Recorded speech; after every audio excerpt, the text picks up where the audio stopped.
Central budget ಮಂಡನೆ ಮಾಡ್ತಿದ್ದಾರೆ. ನಿರೀಕ್ಷೆ ಕೇಂದ್ರದ ಬಜೆಟ್ನ ಕೆಲವು ತುಣುಕುಗಳನ್ನು ಈಗ ನಾನು ಕೇಳೋದಕ್ಕೆ ಸಾಧ್ಯ ಆಯಿತು.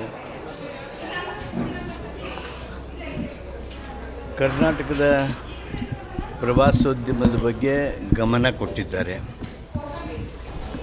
ಕೋಸ್ಟಲ್ ಭಾಗದಲ್ಲಿ ಅಭಿವೃದ್ಧಿ ಬಗ್ಗೆ ಪ್ರಸ್ತಾಪ ಮಾಡಿದ್ದಾರೆ. ಮೆಡಿಕಲ್ ಟೂರಿಸಮ್ ಬಗ್ಗೆ ಪ್ರಸ್ತಾಪ ಮಾಡಿದ್ದಾರೆ.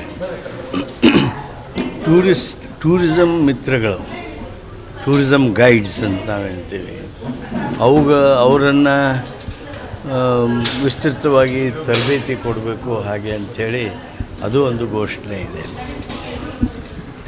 ಇನ್ನೂ ಅವ್ರ ಭಾಷಣವನ್ನು ಪೂರ್ಣವಾಗಿ ನೋಡಬೇಕು. ಕರ್ನಾಟಕದ ಟೂರಿಸಮ್ ಬಗ್ಗೆ ಈಗೇನು ಸದ್ಯ ಗಮನ ಹರಿಸಿದ್ದಾರೆ ಅದನ್ನು ಸ್ವಾಗತಿಸ್ತೇನೆ. ಆಗಬೇಕಾದದ್ದು ಭಾಳ ಇದೆ. ಇದೇನೋ ನಮ್ಮ ಬೆಂಗಳೂರನ್ನು ರೈಲ್ವೆ ಫಾಸ್ಟ್ ಟ್ರೈನ್ ಹಬ್ಬನ್ನು ಮಾಡಬೇಕು ಅಂಥೇಳಿ ನಿರ್ಣಯ ಮಾಡಿದ್ದಾರೆ.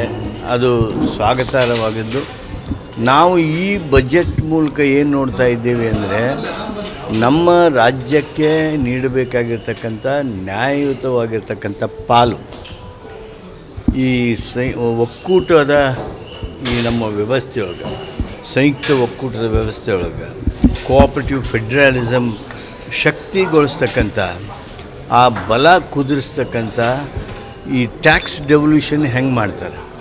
ನಾವು 100 ರೂಪಾಯಿ ಕೊಟ್ಟರೆ 13 ರೂಪಾಯಿ ನಮಗೆ ಕೊಡ್ತಿದ್ರಲ್ಲ, ಅದನ್ನು ಹೇಗೆ ಬದಲಾಯಿಸ್ತಾರೆ, ನ್ಯಾಯವನ್ನು ಹೇಗೆ ಕೊಡ್ತಾರೆ. ಈಗಾಗಲೇ ಹಿಂದೆ ಬಜೆಟ್ಗಳಲ್ಲಿ ಕೊಟ್ಟಿರ್ತಕ್ಕಂಥ ಭದ್ರಾ ಪ್ರಾಜೆಕ್ಟ್ನ 5,300 ಕೋಟಿ ರೂಪಾಯಿ ಹಣ ಹಾಗೂ ಬೇರೆ ಬೇರೆ ಕ್ಷೇತ್ರಗಳಲ್ಲಿ ನಮಗೆ ಬರಬೇಕಾಗಿರ್ತಕ್ಕಂಥ ಹಣ ಏನಿದೆಯಲ್ಲ, ಆ ಹಣವನ್ನು ಯಾವ ರೀತಿಯಾಗಿ ಅವರು ನಮಗೆ ಪಾವತಿಸ್ತಾರೆ ಅನ್ನೋದ್ರ ಬಗ್ಗೆಯೂ ಸಹಿತ ಇದರಲ್ಲಿ ಸ್ಪಷ್ಟವಾದ ಚಿತ್ರ ಬರಬೇಕು. ನಮ್ಮ ಪಾಲು, ನ್ಯಾಯಯುತವಾದ ಪಾಲು ಬರಬೇಕು ಅಂಥೇಳಿ ನಾವು ಇವತ್ತು ನಿರೀಕ್ಷೆ ಮಾಡ್ತಾಯಿದ್ದೇವೆ.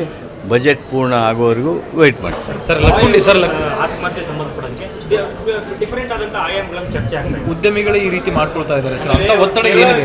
ಕೇರಳದವರು ಅನ್ನೋ ಕಾರಣಕ್ಕೆ ಭಾಳ ತರಾತುರಿಯಲ್ಲಿ SIT ಮಾಡಿ ಭಾಳ ತರಾತುರಿ ತನಿಖೆ ಮಾಡ್ತಾ ಇದ್ದಾರೆ ಕಾಂಗ್ರೆಸ್ ಸರ್ಕಾರದವರು ಅಂತೆಲ್ಲ ಸಾಮಾಜಿಕ ಜಾಲತಾಣದಲ್ಲಿ BJP ಅವರು ಚರ್ಚೆ ಮಾಡ್ತಿದ್ದಾರೆ. ಅಲ್ಲ ನೋಡಿ, SIT ಮಾಡಿ ತನಿಖೆ ಮಾಡೋದು ಏನು ತರಾತುರಿ ಅಂದರೆ ಏನು? ಜನರಲ್ಲಿ ಯಾವುದೇ ರೀತಿಯಾಗಿ ಅನುಮಾನಗಳು ಬರಬಾರ್ದು. ತಕ್ಷಣ SIT ಮಾಡಬೇಕನ್ನೋ ನಿರ್ಣಯ ಮಾಡಿದರೆ ಅದು 1 ವಾರ ಬಿಟ್ಟು ಮಾಡೋದಾಗುತ್ತೆ.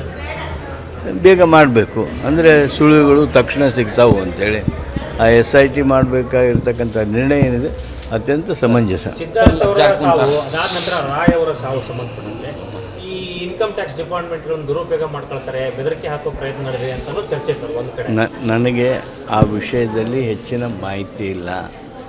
ನಾನು ಅದರಲ್ಲಿ ಏನೇ ಪ್ರತಿಕ್ರಿಯೆ ಕೊಡಬೇಕಾದ್ರೆ ನಾನು ಅಧ್ಯಯನಿಸಬೇಕು, ತಿಳ್ಕೊಳ್ಬೇಕು. ನಾನೇನು ನೀವೀಗ ಮಾಧ್ಯಮದ ಮೂಲಕ ತಿಳಿಸಿದ್ದೀರಿ ಅಷ್ಟನ್ನು ಮಾತ್ರ ಅರ್ಥ ಮಾಡ್ಕೊಂಡಿದ್ದೇನೆ. ಆ ಕಾರಣ ನಾನೇನೂ ಪ್ರತಿಕ್ರಿಯಿಸೋದಕ್ಕೆ ಹೋಗಿಲ್ಲ. ಲಕ್ಕುಂಡಿಯಲ್ಲಿ ಉತ್ಖನನ ಆಗ್ತಾ ಇದೆ, ನಿರೀಕ್ಷಿತ ಪ್ರಮಾಣದಲ್ಲಿ ಸಫಲ ಆಗ್ತಾ ಇಲ್ಲ ಅನ್ನುವಂಥದ್ದು ಸರ್ ಇದಕ್ಕೆ ನೋಡಿರಿ, ಉತ್ಖನನ ಅಂದ್ರೆ ಇದು ಲಾಂಗ್ ಸ್ಟ್ರೆಚ್ ತಪಸ್ಸಿದು. ಲಕ್ಕುಂಡಿಯಲ್ಲಿ ಉತ್ಖನನ ಆದಾಗ ಇನ್ನೂ ಪ್ರತಿಫಲ ಆಗಿಲ್ಲ ಅಂದರೆ ಏನು ನಿಮಗೆ ಬಂಗಾರ ಸಿಗ್ಬೇಕು? ನಮ್ಮ ಮಕ್ಕಳೇ, ನಾವು ಬಂಗಾರಕ್ಕಾಗಿ ಉತ್ಖನನ ಮಾಡ್ತಾಯಿಲ್ಲ.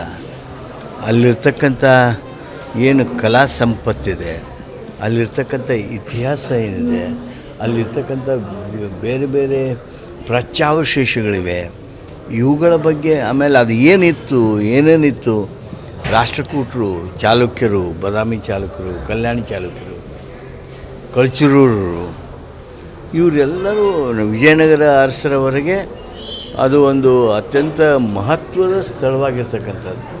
ಅದನ್ನು ನಾವು ಉತ್ಖನನದ ಮೂಲಕ ಅರ್ಥಕೊಳ್ಳೋದಕ್ಕೆ ಈ ಉತ್ಖನನ ಆಗಲಿ, ಪ್ರಾಚ್ಯಾವಶೇಷಗಳ ಅನ್ವೇಷಣೆ ಆಗಲಿ, ಈಗ 5 ಗುಡಿ 5 ಬಾವಿಗಳನ್ನು ಅನಾವರಣಗೊಳಿಸುವಂಥ ಪ್ರಯತ್ನಗಳಾಗಲಿ, 101 ಗುಡಿ 101 ಬಾವಿಗಳನ್ನು ಹುಡುಕಾಟ ರಾಜ್ಯ ಸರ್ಕಾರ ಏನು ಮಾಡಬೇಕಾಗಿದೆ ಆ ಕೆಲಸ ಆಗಲಿ, ಅದನ್ನು ಮಾಡ್ತಾಯಿದ್ದೀವಿ. ಉತ್ಖನನ ನಡೆದಿದೆ. ಏನು ತಜ್ಞರು ಹೇಳಿದ್ದಾರೆ, ತಜ್ಞರ ನಿರ್ದೇಶನದ ಪ್ರಕಾರ ಆ ಉತ್ಖನನ ಕೆಲಸ ನಡೆದಿದೆ. Thank you. ನಮಸ್ಕಾರ. ನಮಸ್ಕಾರ.